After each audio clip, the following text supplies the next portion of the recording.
BBA, BCA, BCom computer కోర్సులో 100% placement లభించే ఏకైక డిగ్రీ కాలేజ్ కూకట్పల్లిలోని i3 డిగ్రీ కాలేజ్ 8367215215.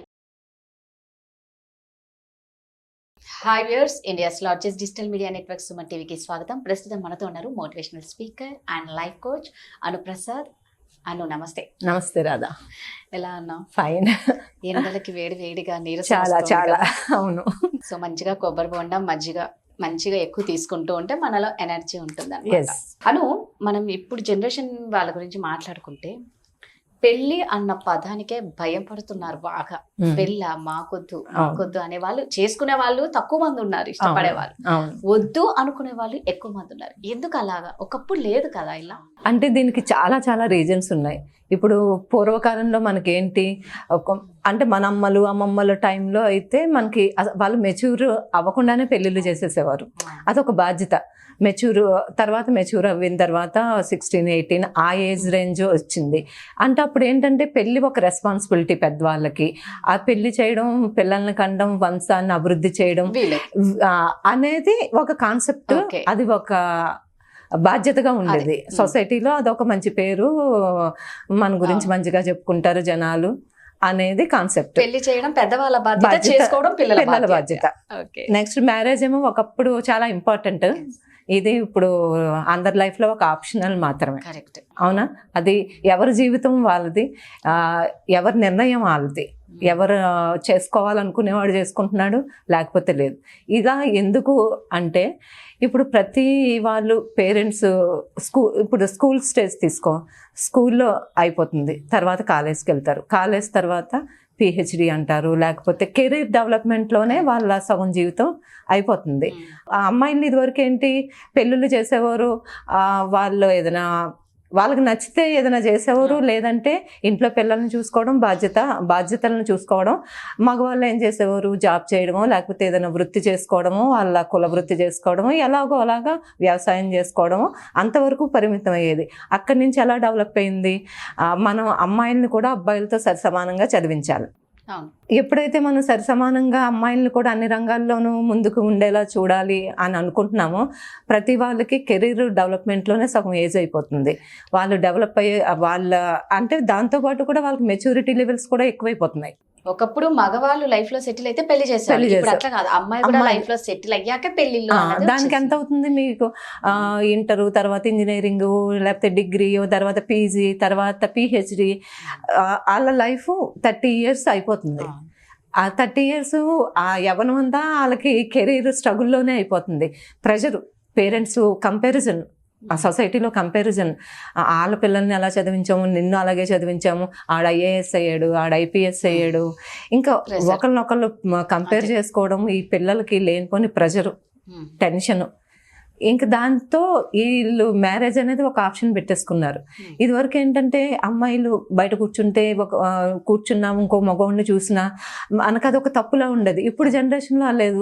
అమ్మాయిలు అబ్బాయిలు పెళ్లికి ముందే సహజీవనం అంటున్నారు, వాళ్ళకి నచ్చితే చేసుకుంటున్నారు. లేదా మనం పెళ్లి చేసుకుంటే ఇన్ని ప్రాబ్లమ్స్ ఫేస్ చేయవలసి ఉంటుంది, కాబట్టి ఇక్కడతో ఆపేద్దాం.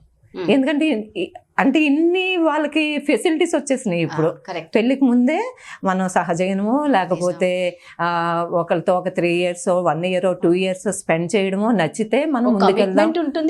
అవును, ఒక కమిట్మెంట్ ముందే, అండర్స్టాండింగ్ మన ఇద్దరికి పడింది అనుకో, మనం చేసుకుందాం, లేదా విడిపోదాం.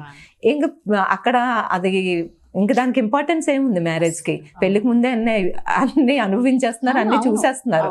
ఫిజికల్ అనేది కూడా ఇదివరకు అదంతా ఒక పెద్ద, ఇంకా దేవుడితో సమానం, ఒక పెద్ద ఇష్యూలా ఉండేది పూర్వకాలం. ఇప్పుడు అదంతా ఒక సైంటిఫిక్ అయిపోయింది. ఇప్పుడు అలా ఎప్పుడైతే అయిందో ఈ మ్యారేజ్ అనేది అంత ఇంపార్టెన్స్ ఉండట్లేదు. ఇప్పుడు అమ్మాయిలు, కొంతమంది అమ్మాయిలు కానీ అబ్బాయిలు కానీ వాళ్ళ ఫ్రెండ్స్లో ఎవరికైనా ముందు పెళ్ళిళ్ళు అయినాయి అనుకో, వాళ్ళు వింటూ ఉంటారు, చూస్తూ ఉంటారు. వాళ్ళు ఎన్ని స్ట్రగుల్స్, పెళ్లి చేసుకుని లవ్ మ్యారేజ్ చేసుకున్న వాడు ఒకలాగే ఏడుస్తున్నాడు, అరేంజ్ మ్యారేజ్ చేసినవాడు ఒకలాగే ఏడుస్తున్నాడు. ఆఫ్టర్ మ్యారేజ్ కొట్టుకు సావడం, అండర్స్టాండింగ్ లేకపోవడం, ఈ బాధ్యతల్ని పంచుకోలేకపోవడం, అంటే ఇంకా ఎస్కేప్ అవ్వాలి. అని గొడవలు స్టార్ట్ అవ్వడం, విడిపోవడం. సోలో బతికే so better solo life is so better అనేది ఒక ఫిక్స్ అయిపోతున్నారు. ఇవన్నీ ఈ పెళ్లి కాని పిల్లలు వింటూ ఉంటారు, చూస్తూ ఉంటారు, డిస్కషన్లు అవుతూ ఉంటాయి. ఎందుకు వచ్చిందిరా బాబు మన జీవితం, మనం ఒంటరిగా గడుపుదాము, మన పేరెంట్స్ని చూసుకోవడం, మన లైఫ్ మనం లీడ్ చేసుకుందాము, ఈ ఎక్స్ట్రా బర్డెన్ ఎందుకు.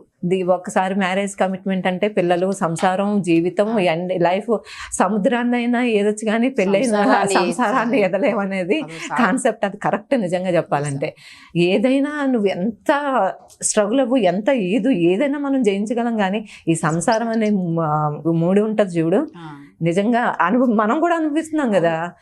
ఎన్నిసార్లు మనకు మనం క్వశ్చన్ చేసి, అబ్బా ఎందుకు పెళ్లి చేసుకున్నామా, వాళ్ళు ఎంత బాగా చూసుకొని ఏం చూసుకొని, పిల్లల రూపంలోనైనా ఏ రూపంలోనైనా మనకి టెన్షన్స్, వాళ్ళు సెటిల్ అవ్వకపోతే టెన్షన్లు, వాళ్ళు మనకు చెప్పినట్టు మాట వినకుండా ఎవరినైనా పెళ్లి చేసుకున్న టెన్షన్, ఏదైనా మనకి లైఫ్లో మనకన్నా మన ఎక్స్ట్రా బర్డెన్ మన పిల్లలు కానీ వీటి మీదే మనకి ఇంకా పెళ్లి మీద విరక్తి వచ్చేస్తుంది ఈ రోజుల్లో. ఎందుకంటే ఈ రోజుల్లో అమ్మాయిలు కూడా ఫైనాన్షియల్లీ ఇండిపెండెంట్గా ఉంటున్నారు. సో ఇప్పుడు పెళ్లి చేసుకున్నాం అనుకో, నా తల్లి తండ్రి కష్టపడి నన్ను చదివించారు, అందుకని నా తల్లి తండ్రికి చూసుకోవాల్సిన బాధ్యత నాది అని పెళ్ళైన అమ్మాయి తల్లిదండ్రులకి డబ్బు పంపిస్తుంది అనుకో, మొగుడుతో గోల. ఇవన్నీ ఎందుకు, ఇవన్నీ కూడా వీళ్ళు ఆలోచిస్తున్నారు. ఇప్పుడు పిల్లలకి మెచ్యూరిటీ లెవెల్స్ చాలా ఎక్కువగా ఉంటున్నాయి. ఎందుకంటే పూర్వకాలంలో 10-12 ఏళ్ళకి పెళ్లి చేయట్లేదు, ఇప్పుడు ముడ్డు కింద 30 ఏళ్ళ చిక్క చేసుకుంటున్నారు. అందుకని ఇంకా దానికి మెచ్యూరిటీ అనేది బాగా ఎక్కువైపోయి ఎలాంటి ట్రబుల్స్ ఫేస్ చేయాలి ఏంటన్నది వీళ్ళే ఎనాలిసిస్ చేసుకుంటున్నారు. ఇంకోటి నువ్వు ఇందాక అన్నా చూడను, పిల్లలు ఫ్రెండ్స్ డివోర్స్ అయిపోవడం, వాళ్ళు గొడవలు పడడం, చికాకులు వచ్చి ఇంట్లో కూడా పేరెంట్స్ ఎక్కువ గొడవ పడుతూ ఉన్నా ఆ ఫ్యామిలీలో పిల్లలకు కూడా పెళ్ళంటే విరక్తి. ఇప్పుడు పేరెంట్స్ కూడా చూడు ఎవరి కోసం గొడవలు పడతారు, ఎప్పుడు మొగుడు పిల్లలకి మధ్యలో వాళ్ళ గురించి ఏం గొడవలు ఉండవు. పిల్లల గురించో, ఫైనాన్షియల్ మ్యాటర్స్ గురించో, పిల్లల చదువుల గురించో, వాళ్ళ పెళ్ళిళ్ళ గురించో, థర్డ్ పర్సన్ గురించి వీళ్ళిద్దరు కొట్టుసేస్తూ ఉంటారు. ఇవన్నీ కూడా పిల్లలు చూస్తూ ఉంటారు.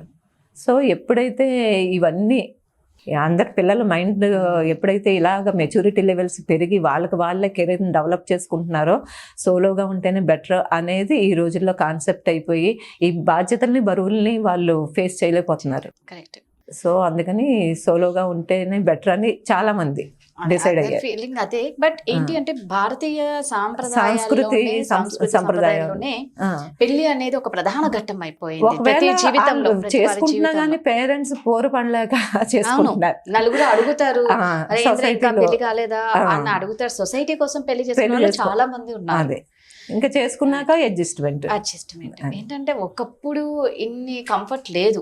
ఒకటే ఆప్షన్, నువ్వు ఒకటే అక్కడ ఏంటంటే ఒకటే నువ్వు ఇంపార్టెంట్ ఏంటి పెళ్లి అంతే, ఈ వయసు వచ్చిందా పెళ్లి అంతే. ఈ పిల్లలకు కూడా ఇప్పుడు అన్ని రేట్లు పెరిగిపోవడము, ఈ ప్రెజర్స్ చాలా ఎక్కువైపోయింది. పెళ్లి అయిన తర్వాత మనం ఇద్దరు కంపల్సరీ జాబ్ చేయాల్సిన పరిస్థితి. ఒక్కరు చేస్తే అది గడవదు. ఇప్పుడున్న కంఫర్ట్ జోన్, సంపాదించు 3 లక్షలు సంపాదించు, ఒక్కరు సంపాదిస్తే మాత్రం, ఎందుకంటే మినిమం కంఫర్ట్స్ ఉండాలి. ఈ రోజుల్లో అందరికి మినిమం కంఫర్ట్స్ ఉండాలి. ఇది వరకు ఏసీ లేకపోయినా, కరెంట్ లేకపోయినా చెట్టు కింద కూర్చున్నవారు, ఇప్పుడు అది నడవదు. ఇవన్నీ బేర్ చేయాలి అంటే మనకి ఇద్దరు జాబ్ చేయాలి. సో దీనికి భయపడి అనుకుంటున్నారు.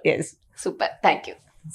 సుమన్ టీవీలో మీ పర్సనల్ అండ్ బిజినెస్ ప్రమోషన్స్ కోసం కింది నెంబర్కి కాంటాక్ట్ చేయండి.